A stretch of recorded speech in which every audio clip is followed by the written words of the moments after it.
Dean, I want to talk to you about this idea I've had, which I'm calling the Bacon Fallacy. Okay, no, I wasn't expecting that.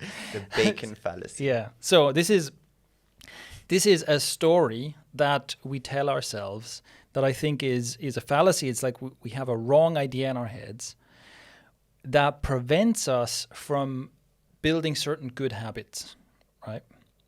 So think about it. Let's basically start with the idea of the Bacon Fallacy, right?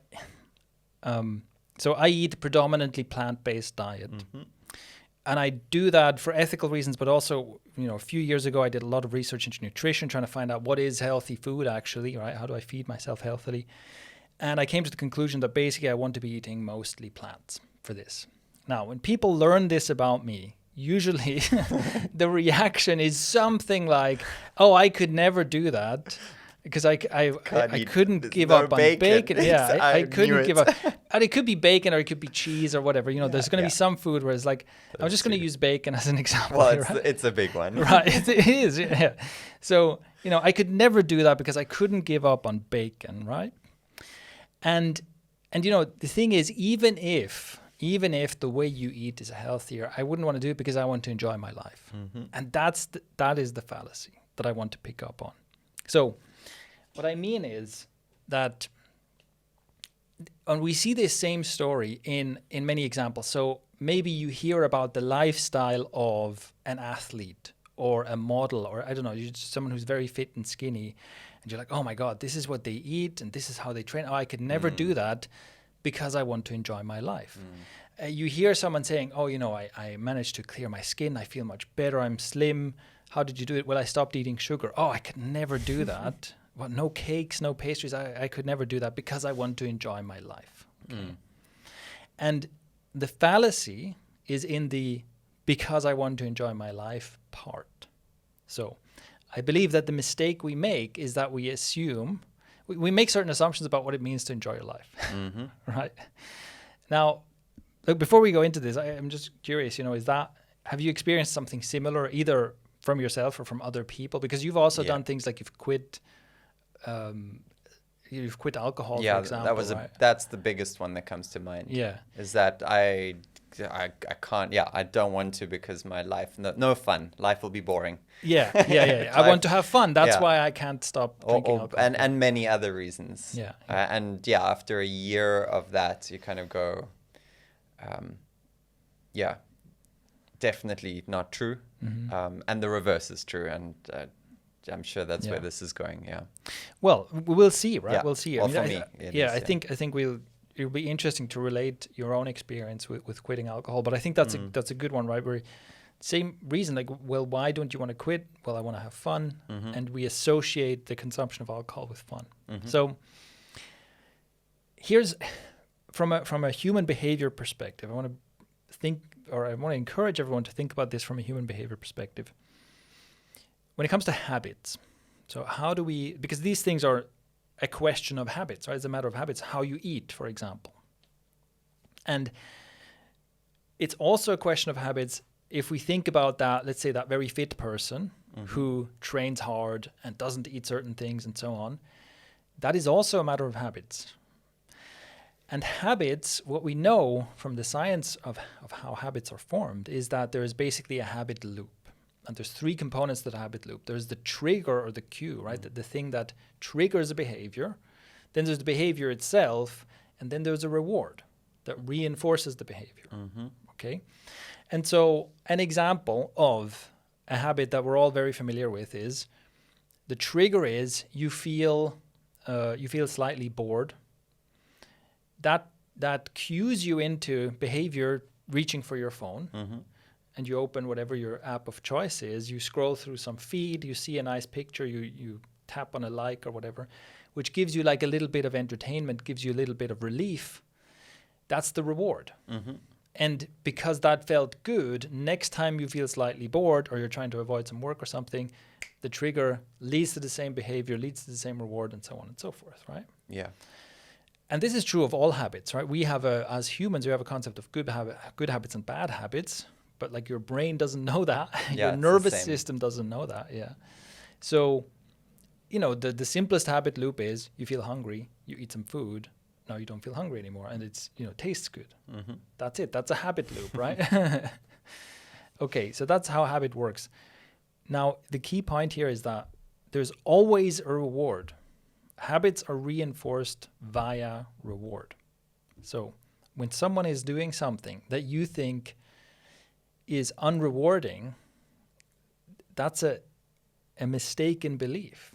If they're consistently doing it, if they're not being like coerced into doing it, right? Obviously, this doesn't apply to people, I don't know, forced labor in a prison camp or something, right? But if you're looking at someone who's doing something and they're not being coerced into doing it, there is a reward, right? So if you take the super fit person, doesn't eat bacon, doesn't eat sugar, trains a lot, and you think I could never do that because I want to enjoy my life. But the truth is their training habits and their eating habits are reinforced with a reward, just like your bacon eating habits.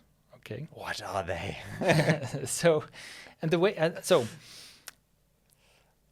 Okay, the first thing to think about is, well, obviously, doing something like training can be rewarding in itself, right? It can be rewarding. And I think that's maybe something you experienced as well, right? We went to the gym together for a while.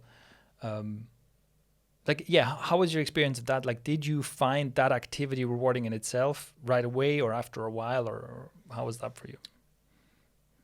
At the time, I can't say I felt it, but when I left and went to travel for a bit, and the habit just fell to pieces, and I tried to get back to the habit, and I couldn't. And I, ever since, have just been going, I can't wait till Shane's shoulder's fixed and we're back and I can go to the gym and be there, like, in that same setup. Right. Because I realized that setup it felt good and I got the results I needed from it. Right. And I haven't been able to properly set that up again. Right. So that's interesting, right? Because basically what it sounds like is that the specific configuration that we had of like going to the gym together, yes, before our work session and so on, something about that was rewarding, very so that you so. found it easy to keep doing it. Yeah. And as soon as basically you break the loop, you weren't able to reestablish that loop in a different set of circumstances. Yeah. And it was, as you said, multiple things. It was the togetherness, it was the location, the convenience of the weights being actual weights, because I tried to, as soon as I went home, I tried to make it out of water bottles, and it was like the first 3 days, it was like, and then it broke, and then I taped it, and within a week of that, it was over. It was gone. I was like, oh, well, I'll just do push-ups, and that didn't last. The satisfaction of the process was gone. Yeah, and that's an important factor, right? Because the more inconvenient something is, the harder, like the more effort you need to put in to get the same reward, essentially, right?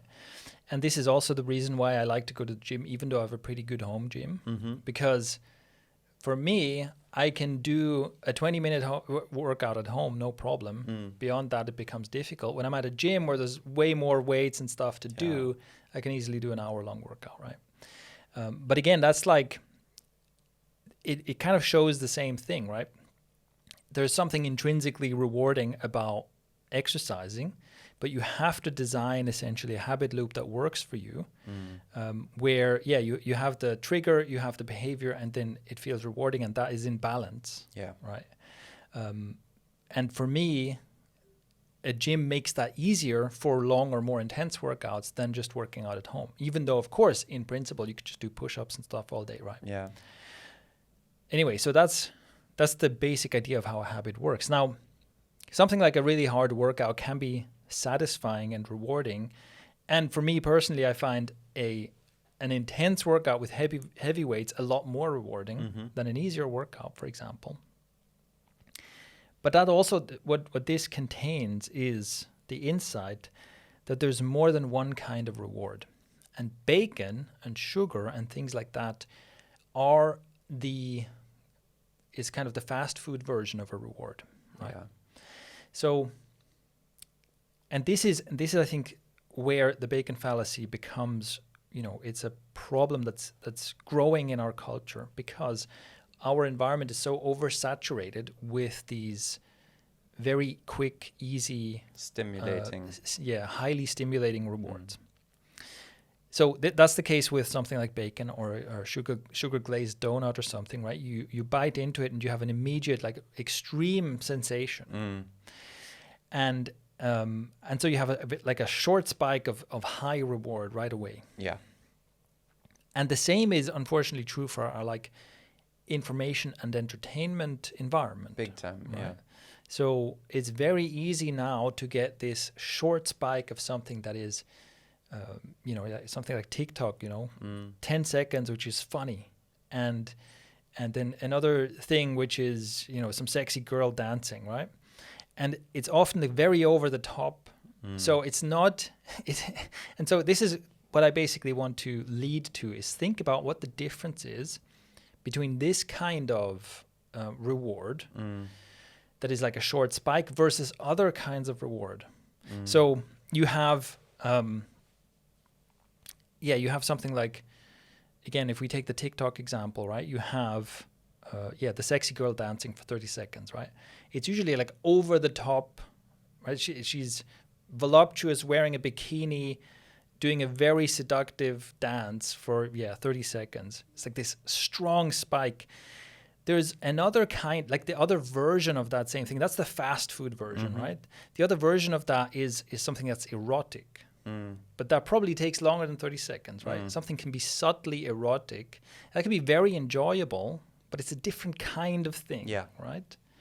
And it's the same with food, right? You can bite into the donut, immediate taste explosion.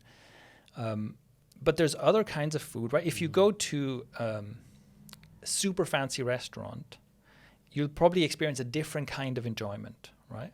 It's not just going to be super salty and crispy, right?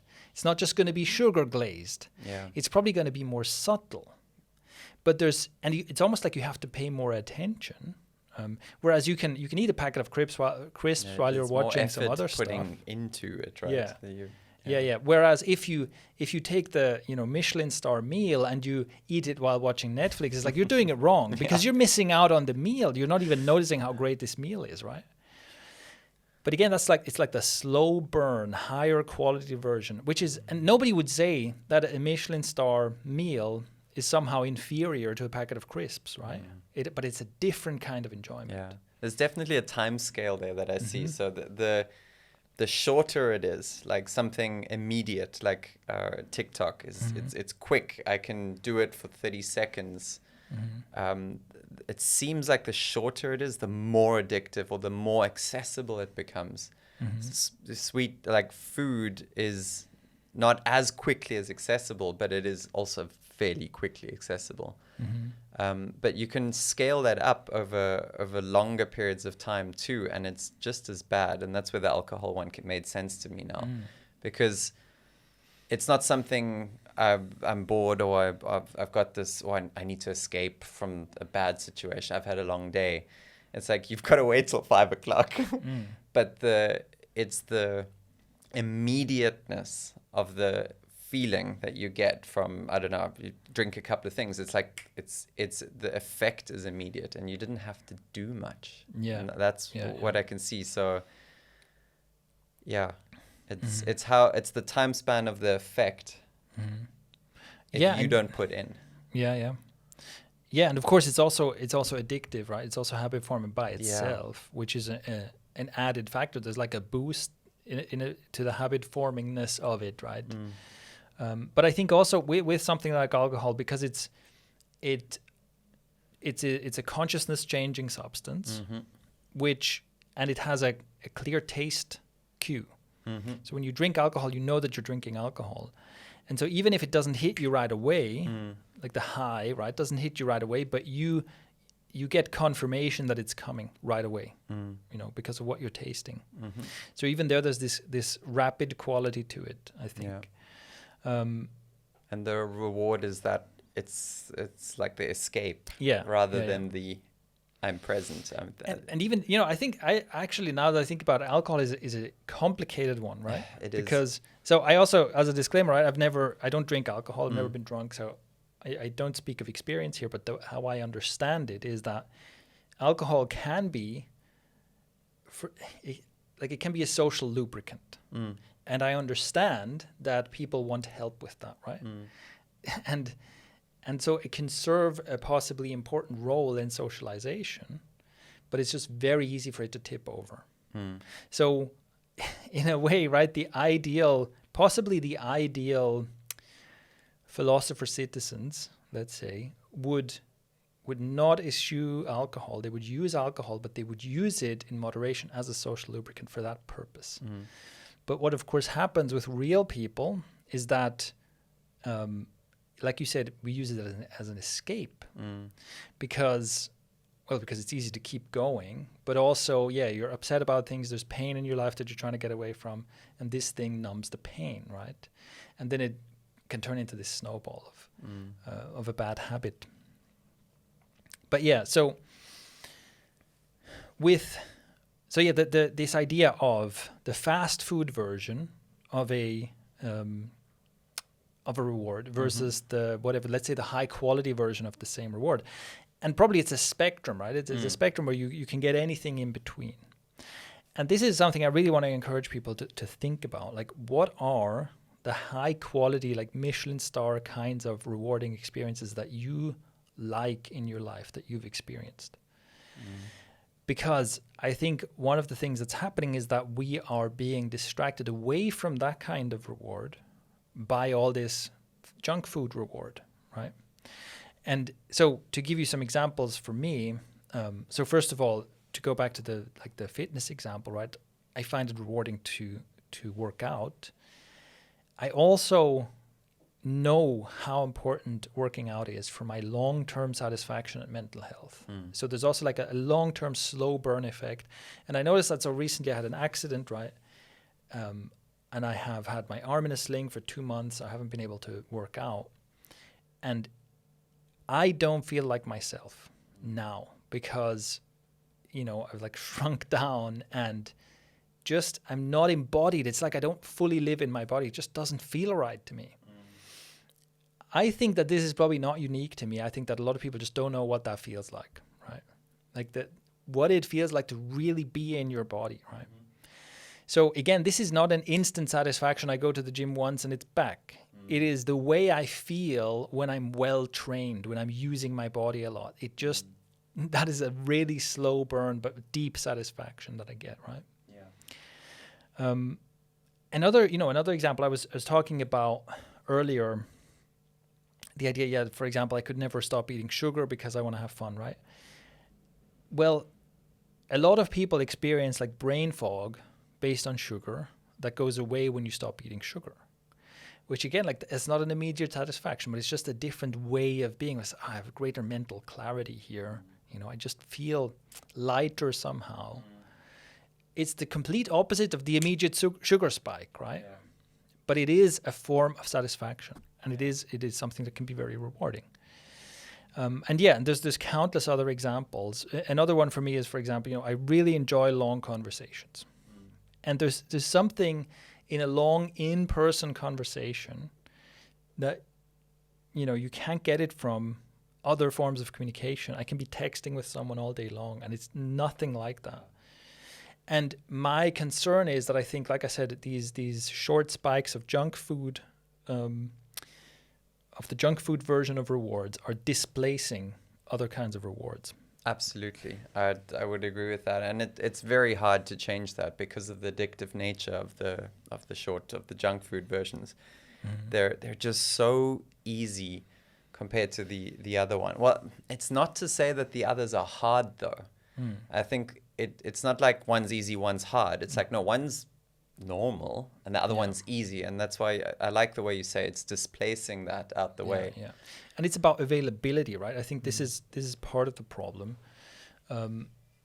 where if we take the conversation example, look, sending someone a quick text is just so much more available than having a long conversation with someone. Having a long conversation with someone requires that you somehow meet up at the same place at the same time and that both of you have enough time and so on, right? It's just logistic. It's not that it's hard to have that conversation. It's just it takes more to make it happen. Yeah. And most of these higher quality rewarding experiences have something like that. It takes more time. It takes a bit more investment. It's just not as convenient.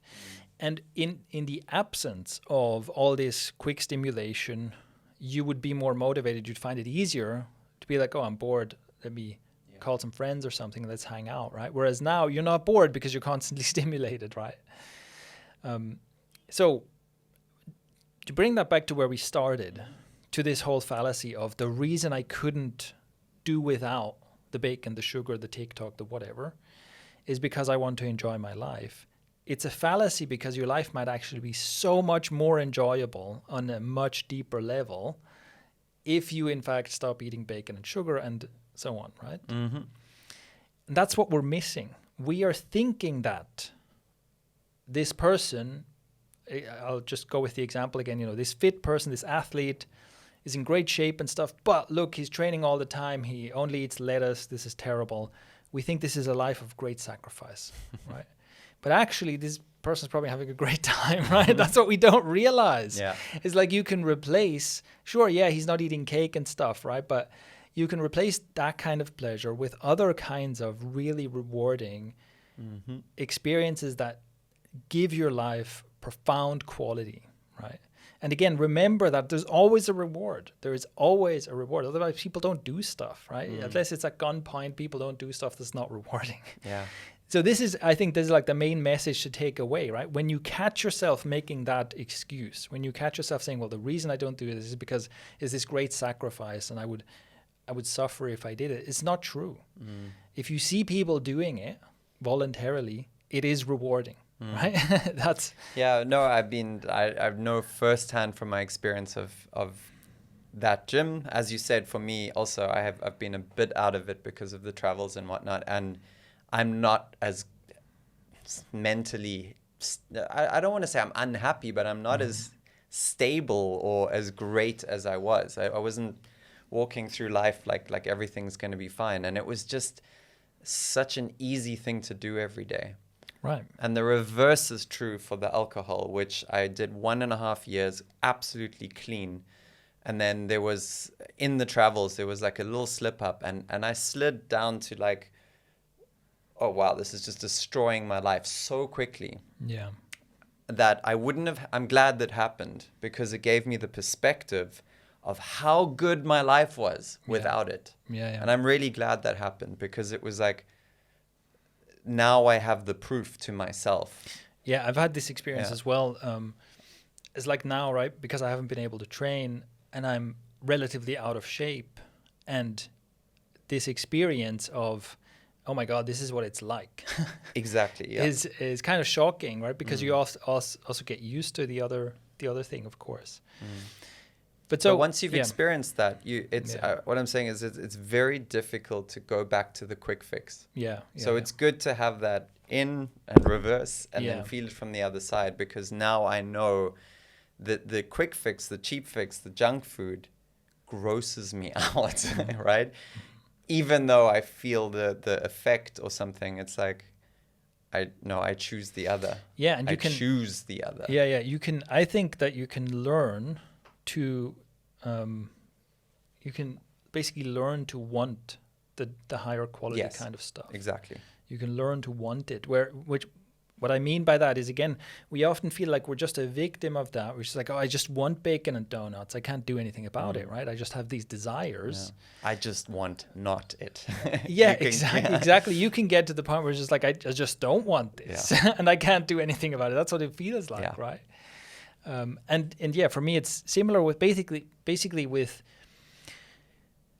all of the good habits that I have that lead to good life outcomes.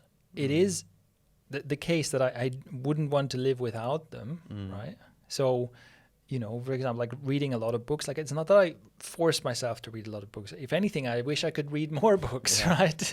Yeah. So, and of course, I could also like, your habits are pliable. Like I could turn myself into a junk food addicted couch potato if I wanted to, right? So this idea that I can't help myself, I want it so much, is a fallacy either way. So if you feel like I could never live without donuts, you're wrong. And if I feel like, well, I really don't want to do that, I'm also wrong, because your brain is plastic. You can shape your own destiny through your behavior and through your habits. But it's that side of the bacon fallacy that I think is important to realize, right? It's that you think that you can't live without this stuff. You think that this is how to enjoy your life. But it's not true. You're basically lying to yourself. So I think that would be the takeaway, right? If you examine your own life and your own beliefs, like where are you falling into the bacon fallacy? Where are you blocking yourself from experiencing something and attempting something because you feel like, no, I can't live without this, essentially, right? Where are you making this association where you think the junk food version of reward is what makes life worth living? Because I think you'll find that that's not true. And the other thing, just to get back to that, is think about what are the high quality, slow burn, rewarding experiences that you want more of in your life, and what can you do to make those happen? Because that's something I also noticed for myself. Like if I'm not deliberate about that, it can easily slip away, you know? Like I can be in a situation where I go, hold on, one of my favorite things to do is have long conversations, and I haven't had a long conversation in like months. Yeah. It's just easy to get distracted. It's easy to get too busy, right, with other stuff. And so sometimes... For me, that's from the last 2 years, it's like the skill building. It's like when I don't have a new skill, even the movement skill, like when I stop learning something new, that's when I feel that, because learning a skill is obviously, it takes that time and it takes the effort. But once you have the skill and you get to show it or use it, it's just the most rewarding thing. Like literally probably the most rewarding thing I know.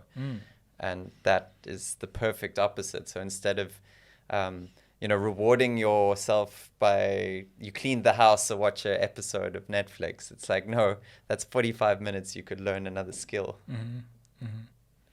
Yeah, and you have to, in some cases you have to, right, you can ideally turn this into a habit. You can turn these things into a habit that are rewarding to you and lead to good life outcomes. And that would be things like exercising, eating well, reading books, learning skills, and so on, right? This is all a matter of habits, and the more of these habits you have, they have all these positive knock-on effects in your life, right? And yeah, think about how good of a deal that is. You experience a deeper sense of satisfaction, and you have positive life outcomes along with it, right? That's pretty amazing. And I think that's how you should think of it. This is what life design is about, really. It's not that you are making all these sacrifices. Oh, I'm torturing myself with all this stuff in order to get the thing, right? No, no.